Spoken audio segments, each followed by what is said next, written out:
What's up, everybody? Welcome to Clean Game Reviews, and today I'll be reviewing Dark Souls 3. Dark Souls 3 is the latest installment in the critically acclaimed Souls series created by From Software. Dark Souls 5 got a 5 out of 5 on visual design because of the fact that it's able to make the world look special. It makes it unique. There's not many games that are able to make the visual environment a character. And I think Dark Souls 3 is able to capitalize on the character that Dark Souls as a series has created, and that is the world. It's probably its most well-known feature is the fact of how gloomy the environments look. But they're not always dark. They're not always scary. But the fact is, every world, even though it has a gloom or a paleness to it, is able to look completely unique to every other environment in the game. Because of this, there's always going to be that stereotypical swamp level, or castle level, or dungeon level. But the fact is, every level is able to look completely unique. And even amongst the games in the series, every swamp level has its own unique design, and it tells a story of the land in it that many games are unable to capitalize or achieve just by visual design alone. Now, after visuals, let's go on to sound. Now, sound is just as important because of the fact that it adds something to the environment, to the world, and I think Dark Souls is able to capitalize on this. The musical score is amazing. The way that it's able to become part of the boss fight. Every boss is defined by the music it plays with, by the sounds that come from it, and the world itself seems to revolve around the music that is playing around it. The fact is, a boss can become much more intimidating and much more harder to approach just by the sound and the intimidation of the music playing. I'm going to show you a clip from the second boss fight in Dark Souls 3, and I think this is a perfect example of how they're able to use sound to add to the boss fight. This music itself takes on the characteristics of the boss, and in that it's able to give a hint of how the boss fight will progress. And I think this is really interesting to look at, and I think you'll agree with me that Dark Souls 3 gets the sound on the mark perfectly. I don't think there's many games in the industry that are able to use sound in such a strong and important way in storytelling and video game design.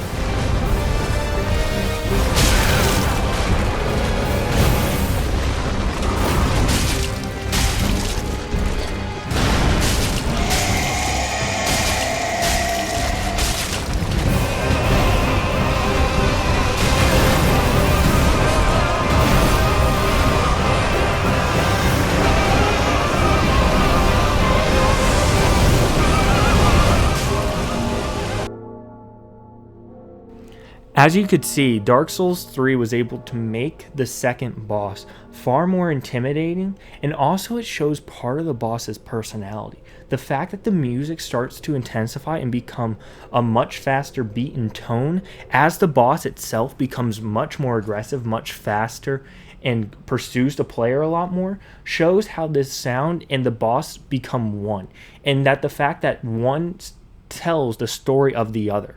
As the music becomes more intense, the boss becomes more intense. But you can't really tell, is the boss causing the music to go faster, or is the music causing the boss to go faster? And I think that's a really unique design that Dark Souls 3 nails. Most games do not use music in such a way that it actually leads into the game's design itself. Dark Souls 3 got a 5 out of 5 in gameplay also. This is a phenomenal game that's getting 5s almost all around. And the reason it gets it in gameplay is the smooth controls. The smooth controls of Dark Souls gameplay make it so that you rarely ever feel like you're doing something that you didn't intend to do. Generally, if you rolled an extra time, it was your fault for pressing the button. You hardly feel like you're actually fighting your own character. It's always you fighting the boss. But the character itself seems to always be on your side, and it's simply your ability to use the controller to mold and craft your character the way you want it to. Also, the rolling design is unique, and while it is a little silly at times watching your character roll through a sword and somehow they don't get hit by it, it makes it so that it's possible to face these giant machines, these giant bosses that are able to wield these massive weapons. It wouldn't be reasonable if you couldn't roll through them. This game is able to capitalize on the smooth gameplay and controls, and the fact that the gameplay is so rewarding. You can hit a boss again and again and again, and yet be defeated, but when you finally get it, you really feel like you were rewarded, and the sense of accomplishment isn't something that many other games get.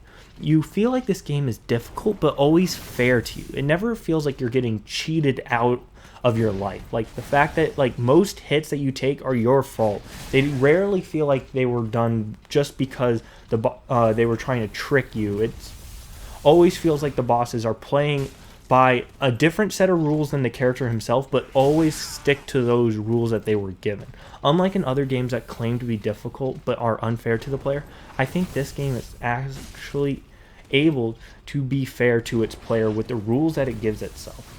Also in gameplay, I'm going to say the fact that the game's able to have a different difficulty depending on how you play. This game can seem very difficult, and it's very famous for how difficult it is. But if you really look at how the game is designed, it's really one of the most simple games if you allow it to be. There are certain classes and abilities that make the game a lot easier. Typically, magic has been a lot more powerful, but there are still powerful builds that you can design a character around that can make the game a lot easier than if you use other types of builds. And this is important. The fact that the player has a choice of how to design their character makes it so that they're able to craft the ideal player that they want to use. They're able to make the difficulty to their own settings. Also, the fact that you're able to summon a companion to fight with you makes the game far easier because you can summon multiple companions, and even though the boss might have more health, they won't be able to compensate for the fact that your companion may be a superior player and be able to push you through the boss. Generally, most of these games, the boss might stop you, but at one point, if you ever feel like giving up, you can summon a companion and just get through the boss. And that's really important. Being someone that actually enjoys story far more than gameplay and like Dark Souls lore in general, I didn't like how in Bloodborne, I felt like I was halted and unable to summon companions whenever I wanted. I found summoning companions in Bloodborne far more difficult than it is in Dark Souls. And the problem with that is it made it so I felt blocked. I felt like it was too difficult for me to play, and because of that I couldn't enjoy the game. Dark Souls 3 is a difficult game, but if you need it to become easier, it has systems in place without actually changing a difficulty slider. Instead, having things in-game that can make it so that you can change the difficulty without actually having to put it down to easy and having the feeling that you are now having a lesser experience. With gameplay out of the way, we're going to go to this game's biggest weakness, and that's story. I really feel like this game was scared of branching out of what it's already done. Dark Souls 2 actually did quite a bit of branching out from what Dark Souls originally did. It branched on the idea of light versus dark. Dark Souls 3, I think, takes a couple steps back and goes back to the story of Dark Souls 1. It really doesn't do that much unique in the series. It doesn't really branch onto any individual thoughts or ideas that hadn't already been touched upon, really. Also, I feel like the ending is very similar to what happens in Dark Souls 1, even to how the bosses are designed. I feel like the story never throws any curveballs, and it never really changes pace or really does anything that's jaw-dropping. It gets a 3 out of 5, mostly because it's tolerable, the lore is still interesting, but the game doesn't do anything special with it. It doesn't really have that same impact that Dark Souls 1 had. And I think it plays it way too safe, especially with the multiple references to Dark Souls 1. Dark Souls 3, I think, was scared. I think the developers were worried about the backlash for Dark Souls 2, and decided to play it much safer this time without really branching the story. I remember finishing Dark Souls 3 and being like, was that it? Was that all I was supposed to have? There was no curveballs thrown. Really, everything that was told in this story is just what happened. Like, from the very beginning, there's nothing really thrown in there. There's really not as much mystery in this game that was in the previous series. And while things might come out that make this game far more interesting than it is right now, I really feel like this game just decided to stay back with Dark Souls 1. Even to the references, the fact that many characters come back that were in Dark Souls 1, and many story elements that were in Dark Souls 1 return in Dark Souls 3. And Almost no reference is made to Dark Souls 2. Very little is actually talked about how this story was branched on, how there might be something beyond the light and the dark.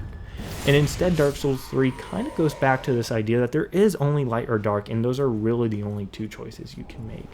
And I just feel like this is kind of a weakness of this game in particular. And while it's still interesting, I think compared to Demon Souls, Dark Souls 1 and 2, and Bloodborne, I think Dark Souls 3 is definitely the weakest in the series, which is why it gets a 3. But it's not a terrible story. It's just out of everything else is so strong and so powerful that the story just being as predictable and uninteresting as it is and safe make it so it has to get the 3 out of 5 that I gave it.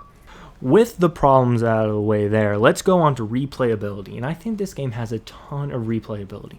While the individual classes themselves might not be that interesting, the fact that there's so many different weapons that are all so unique make this game very replayable. I'm honestly already starting to replay the game with other types of builds, other types of characters. There's strength builds, dexterity builds, which is like speed and elusiveness and light weaponry.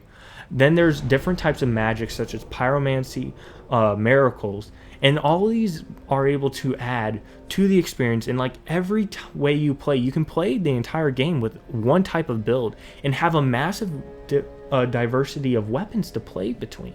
There's heavier weapons such as hammers and axes, and they all have their own special like swings and attacks. There's also things called weapon arts that are unique to every weapon, and they add another layer of depth that I didn't even use weapon arts in my first playthrough, and I'm only starting to use them now.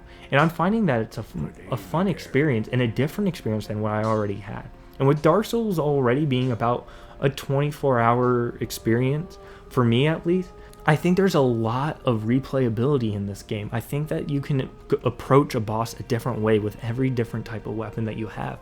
And a fast weapon, you can approach a boss differently than if you had a heavy weapon, or if you were using range attacks such as magic or arrows.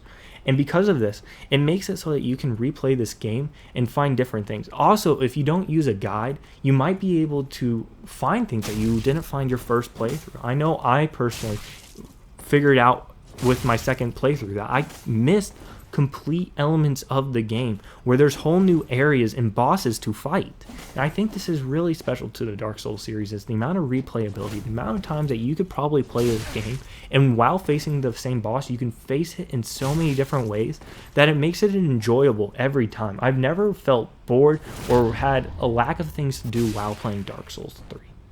In the end, Dark Souls 3 is a phenomenal game, and I would suggest this game to anyone that has either enjoyed any game previously in the series or enjoyed most games and has a good sense of how to use a controller. I think even if you haven't played a Dark Souls game before and you're feeling intimidated and scared, I feel like Dark Souls 3 is the most approachable game in the series yet. This is honestly the game that I was able to progress the easiest through, and even though I have experience playing every other Souls game, I feel like this game, just in their boss design and their level design, started off a lot easier than many other games in the series. And this is important to approachability. I believe that you should try this game. If you have tried previous games in the series and you don't like the gameplay at a fundamental level, don't buy this game. You're not going to enjoy it. Dark Souls 3 won't change your mind on this. And because of this, it gets my highest rating I have given a game on CleanGameReviews, a 9 out of 10. It's a nearly perfect game. It is a fantastic game. I think this is honestly one of the best games that's been designed as of lately, and I can't think of a game in recent history that I have enjoyed this much. The fact that I was in front of the TV just constantly playing this, even dying all the time because I'm not particularly the best Dark Souls player, it didn't scare me away. This was honestly the most approachable Dark Souls that I did not walk away from. It didn't cause me to rage out and leave it for large periods of time and having to get the courage to come back to it. And because of that, I think this is a phenomenal game and deserves the 9 out of 10. If you enjoyed this review, feel free to subscribe.